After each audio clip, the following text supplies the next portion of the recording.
პარტია თავისუფალი საქართველო ირაკლი ღარიბაშვილს მადლობას უხდის ალექსანდრე შალამბერიძე დადებითად აფასებს შინაგან საქმეთა მინისტრის იმ გადაწყვეტილებას, რომლის საფუძველზეც პირებს, რომლებსაც იპოთეკით აქვთ ბინები დატვირთული, სამართლებრივი დავის დასრულებამდე ბინიდან აღარ გაასახლებენ. ალექსანდრე შალამბერიძის თქმით, დაზარალებულებმა პარტია საბანკო და კერძო სექტორში მოქმედი თაღლითური ჯგუფის წევრების გვარები მიაწოდეს. თავისუფალი საქართველო ამ ინფორმაციას შინაგან საქმეთა მინისტრს დღეს გადასცემს და დასახელებული ადამიანების საქმიანობის შესწავლას მოითხოვს.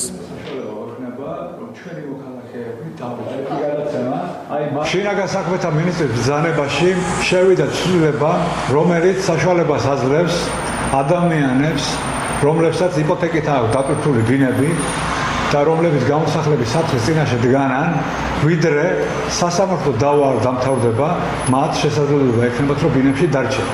ეს ბრძანება გამოცემული იქნა 5 ივლისს 1 კვირის წინ შინაგან საქმეთა მინისტრის მიერ, რის გამო ჩვენ მას მადლობა ვუხდით და ამით დაიწყო პროცესი, რომ იპოთეკით დაზარალებული ადამიანები აღარ გამოსახლდნენ სახლებიდან.